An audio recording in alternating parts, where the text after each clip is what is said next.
Lihat bagaimana orang ini menghasilkan uang. Dia membuat dua gadis cantik menjadi mabuk. Lalu bawa mereka ke hotel. Saat gadis cantik itu hendak memasuki ruangan. Detik berikutnya, pria itu muncul lagi. Duduk di mobil, makan makanan panggang. Selamat malam. Oke, bisa mulai menghasilkan uang. Dia berbaring di tempat tidur dan tidur. Itu benar, dia menghasilkan uang dengan tidur. Karena dia bisa membawa hal-hal dalam mimpi ke dunia nyata. Dalam mimpinya, dia pergi ke museum. Di dalamnya penuh dengan harta karun. Semua di sini jika dia ingin ambil. Semua bisa diangkut. Namun, selalu ada seseorang yang mengejarnya dalam mimpinya. Membuat dia harus pilih apa yang dia inginkan. Sebelum dibunuh, teriakan mantranya. Aku sedang bermimpi, bermimpi, bermimpi, bermimpi. Dan itu berdasarkan mimpi. Dia telah mencapai kebebasan finansial. Mengapa dia memiliki kemampuan ini? Harus berterima kasih kepada seorang bapak tua yang misterius. Beberapa hari yang lalu, pada saat itu, lelaki ini masih seorang penulis skenario miskin yang bahkan tidak bisa membayar telur untuk makan. Karena sering mimpi buruk, membuatnya terganggu mentalnya. Naskah tidak ditulis. Tidak bisa membayar sewa rumah. Pada akhirnya, pemiliknya menendangnya ke jalan. Dia tidak punya cara lain untuk pergi, jadi dia datang ke atap untuk mengakhiri semuanya. Tepat ketika dia akan melompat ke bawah. Hei, mau mencoba sepotong kue? Ini sangat menggoda. Bahkan kematian tidak bisa membuat hantu lapar. Baru makan kue. Pria ini baru menceritakan ke bapak tua tentang hidupnya. Begitu bapak itu mendengarnya, dia mengerti masalahnya. Ajari dia trik. Lain kali Anda mengalami mimpi buruk, berteriaklah. Saya bermimpi. Malam itu, pria itu bermimpi bahwa dia sedang diburu. Dia tiba-tiba teringat kata-kata lelaki tua itu. Jadi berteriak keras. Saya bermimpi. Dia segera bangun. Dan senjata yang dia pegang di tangannya saat bermimpi juga dibawa ke dunia nyata olehnya. Tang Du segera menemukan ide bisnis. Bila ini segera dikenal sebagai harta karun. Dia berjalan-jalan di sekitar jalan antik. Benar-benar menebaknya. Semua orang di sini berjuang untuk membeli pisaunya. Akhirnya dia pergi ke pegadaian. Jual pisau seharga 2.000. Sejak saat itu, dia mulai mengubah hidupnya. Pria ini sedang memimpikannya mimpi yang indah. Dia pergi ke brankas bank. Dia dengan gila memasukkan uang ke dalam tasnya. Perasaan itu benar-benar bahagia. Pada saat ini, di belakangnya muncul hantu mimpi. Tang Du tidak peduli dengan luka di tubuhnya. Buru-buru merangkak dan terus memasukkan uang ke dalam tasnya. Tidak lama kemudian 2 kantong penuh terisi. Menendang hantu mimpi itu pergi. 2 kantong uang secara otomatis terbang ke tangannya. Bagaimanapun itu ada dalam mimpinya, tidak peduli seberapa keren dia ingin menjadi. Tapi detik berikutnya, Anda mungkin bergoyang kepala ya. Karena dia benar-benar bisa membawa uang dari mimpi ke dunia nyata. Rahasia ini, hanya teman dekatnya Atan yang tahu. Dia hanya perlu mimpi. Atan yang bantu untuk tukar duit. Satu persatu, setiap rantai emas dibawa ke dunia nyata. Sangat menyegarkan memang. Banyak jenis harta antik. Tidak bisa mendapatkannya. Ini memang berdasarkan mimpi untuk memenuhi mimpi menjadi miliarder kaya.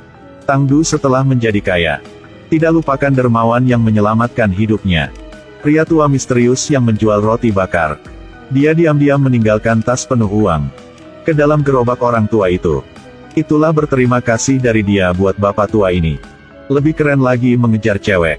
Langsung bawa koper penuh uang. Langsung bawa koper penuh uang. Saya ingin memberi pacarnya mobil balap. Hanya mengendarai mobil keluar dari mimpi. Juga tidak tahu di lantai berapa apartemennya. Bagaimana bisa mengendarai mobil ini? Ketika dia tidak punya uang. Dia tidak bisa tidur di malam hari, terutama celaka.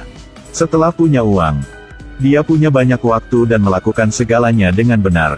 Tulis skrip sesuka hati dan dapat menjual 200.000. Karena Atan ingin membantu mewujudkan impian Tang Du. Atan telah memberinya citra sebagai penulis skenario yang sedang naik daun dengan potensi besar. Langsung luncurkan 20 kategori. Tulis skrip sendiri dan buat menjadi film. Baru saja berinvestasi lebih dari 100 juta. Habiskan sedikit uang ini. Lalu apa lagi? Atan berencana membantunya dengan proyek besar. Atas namanya Tang Du, untuk membangun menara Tang Du. Dan masukkan semua pengungsi dan bajak laut ke dalam menara itu. Makan dan minum benar-benar gratis. Pekerjaan pendidikan penuh. Saya sudah memikirkannya juga. Jika saya benar-benar tidak bisa, saya akan pergi. Namun, membawa item dari mimpi ke dunia nyata juga memiliki efek samping. Hari itu dia merasa tidak nyaman di tubuhnya. Dia berjalan ke depan kaca dan melihatnya. Ada 2 bekas luka besar di tubuhnya. Dia tidak tahu apa yang terjadi padanya. Dia bahkan tidak berani membiarkan pacar mengetahuinya. Jadi aku menyelinap keluar. Hasilnya hari Senin. Dia telah diculik.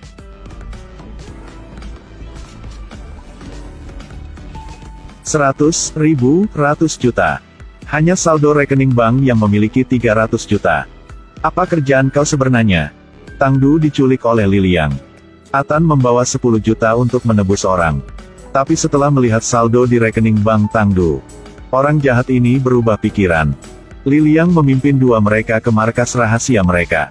Begitu saya memasuki rumah, dia dikejutkan oleh pemandangan di depannya.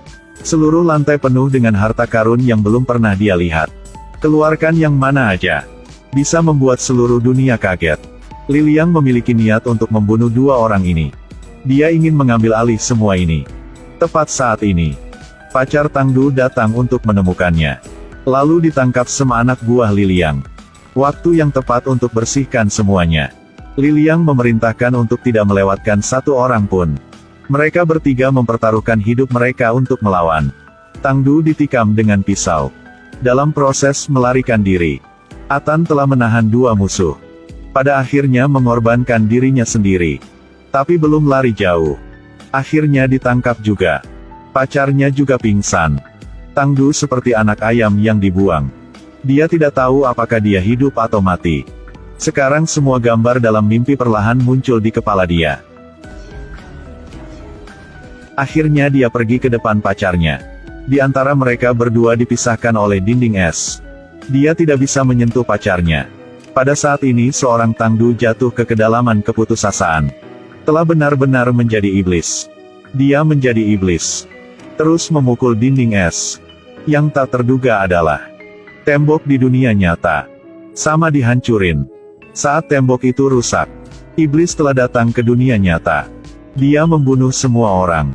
Akhirnya mengakhiri hidup Tangdu. Pada waktu bersamaan, semua harta yang diambil Tangdu dari mimpi, semua telah menghilang. Apakah semua ini sudah berakhir? Tiba-tiba Tangdu terbangun di pinggir jalan. Dia kembali seperti pengemis. Ternyata semua ini hanya mimpi. Bangun dari mimpi, hidup harus terus berjalan. Dia kembali ke kehidupannya yang menyedihkan seperti sebelumnya. Masih makan roti dan tidak mampu membeli telurnya. Suatu hari, dia datang untuk membeli roti bakar. Orang tua itu melihatnya menyedihkan. Memberinya sekantong uang. Ketika dia melihat sekantong uang ini, Tangdu berdiri tercengang. Bukankah ini uang yang diam-diam dia berikan pada orang tua itu? Apakah dia masih dalam mimpi?